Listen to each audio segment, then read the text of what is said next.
ये तो एक्सपेक्ट नहीं किया था, अचानक बारिश। थोड़ा सा प्लान्स अगेन चेंज करने पड़ेंगे, हर चीज़ का एक अलग एक्सपीरियंस होता है। ये है भाई सिंगापुर की बहुत ही फेमस मॉस्क, सुल्तान मॉस्क। सिंगापुर एक छोटा सा देश, लेकिन दुनिया के सबसे फेमस और बिजी ट्रेडिंग रूट्स में से एक। और ये बात आपको तभी समझ आ जाती है जब आप प्लेन के विंडो से उन कार्गो शिप्स को देखते हो जो समुद्र पर एक परफेक्ट लाइन में खड़े होते हैं। लैंडिंग से पहले ही ये सिटी इम्प्रेस कर देती है। किसी भी जगह एंटर करने से ही फील आ जाता है कि यहाँ कुछ नया देखने को मिलेगा, कुछ सीखने को मिलेगा। और सिंगापुर एग्जैक्टली वही जगह है। एक चीज जो मुझे पर्सनली फैसिनेट करती है वो है ग्रीनरी, और सिंगापुर में ग्रीनरी हर कोने में मिलेगी। इसीलिए तो इसे कहते हैं सिटी इन अ गार्डन। यहाँ पे कई ट्रीज और ग्रीन स्पेसेस आर्टिफिशियली प्लांट किए गए हैं, लेकिन वो इतने रियल और नेचुरल लगते हैं कि आप पहचान ही नहीं पाओगे।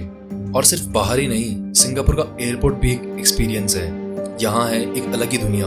द ज्वेल, एक मैन मेड वाटरफॉल के साथ एक फ्यूचरिस्टिक जंगल, लाइट्स, साउंड्स, नेचर, शॉपिंग, सब कुछ एक ही जगह। अगर आप प्रॉपर्ली एक्सप्लोर करना चाहते हो तो कम से कम 3 से 5 घंटे निकाल लो सिर्फ एयरपोर्ट के लिए।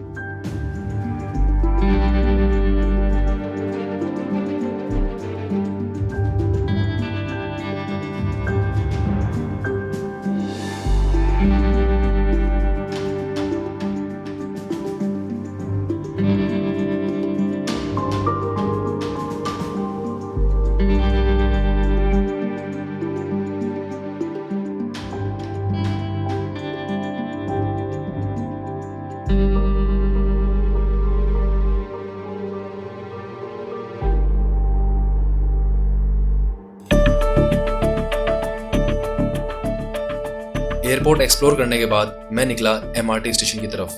एयरपोर्ट इतना बड़ा है, कंफ्यूज हो जाओगे कहाँ पे क्या है। मैं कब से ढूंढने की कोशिश कर रहा हूँ, MRT स्टेशन मिल ही नहीं रहा। अब जाके भाई किसी ने बताया कि नीचे जाओ, वहाँ से शटल चेंज करो एंड देन आप पहुँचोगे MRT स्टेशन और T2 टर्मिनल 2।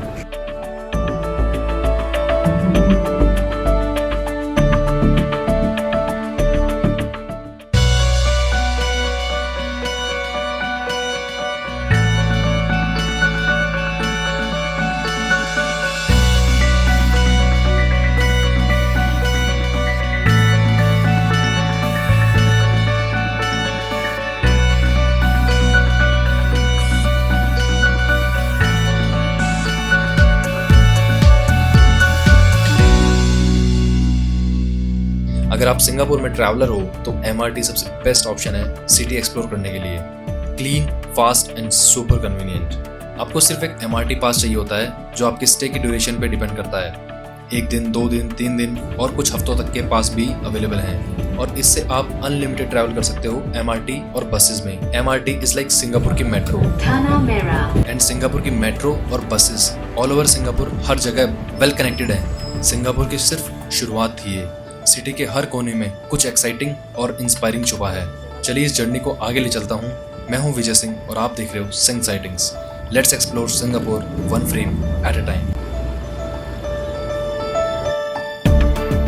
भाई ये सब देखने को बहुत ही कम मिलता है कि लोग वेट कर रहे हैं चलने के लिए।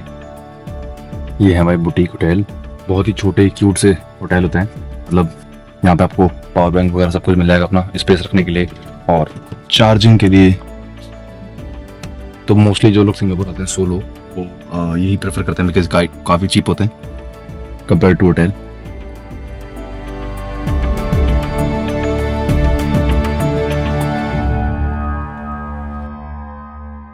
भाई क्या किया जाए समझ ही नहीं आ रहा, क्योंकि 10 मिनट हो गए भाई बैठे बैठे और ना ही अम्ब्रेला है, छाता भी नहीं है। तो क्या किया जाए समझ ही नहीं आ रहा। सुबह के बच्चों के 10 भूख भी लग रही है। आसपास रेस्टोरेंट भी देख लिया, बट पहुंचने के लिए यहाँ से निकलना पड़ेगा और यहाँ से निकलने के लिए बारिश को रुकना पड़ेगा। और ये है भाई मेरे पीछे अपना स्टे, जहाँ मैं कहूँ एक बुटीक होटल है, क्यूब बुटीक होटल। और ये कैंपंग ग्ला में है, जो कि लिटिल इंडिया से ऑलमोस्ट 1 किलोमीटर ही है। और लिटिल इंडिया पे आपको बिल्कुल इंडिया वाली वाइब आएगी पूरी। जैसे आप उस एरिया में जाओगे आपको सेम लगेगा कि हाँ इंडिया में ही हो।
जैसा नाम में ही है लिटिल इंडिया, ये वाकई सिंगापुर के बीचों बीच छोटा सा इंडिया ही है।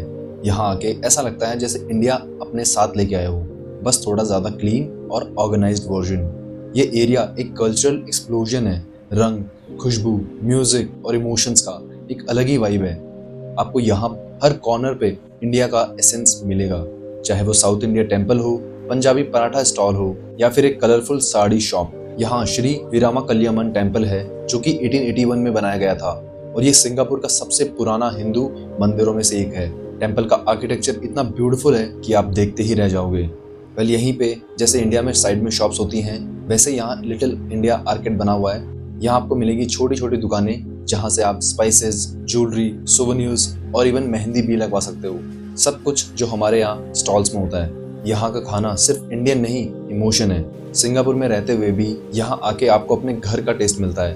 बट अगर सोलो ट्रैवल कर रहे हो तो लेट मी टेल यू, सब कुछ डॉलर्स में, आई मीन बहुत एक्सपेंसिव है। जो प्लेट आपको इंडिया में 400-500 मैक्सिमम की आएगी, वो यहाँ इजीली 3500 से 4000 तक पड़ेगी। सो बी रेडी फॉर दैट। और वैसे भी अगर खाने की बात ना करें तो ये वीडियो अधूरा रह जाएगा।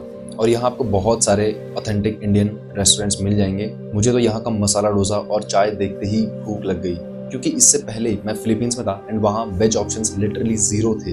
यहाँ चाय एक्सपेंसिव है बट हैं तो सही एटलीस्ट, वो इम्पोर्टेंट है। और अगर शॉपिंग का मन है तो मुस्तफा सेंटर मत मिस करना।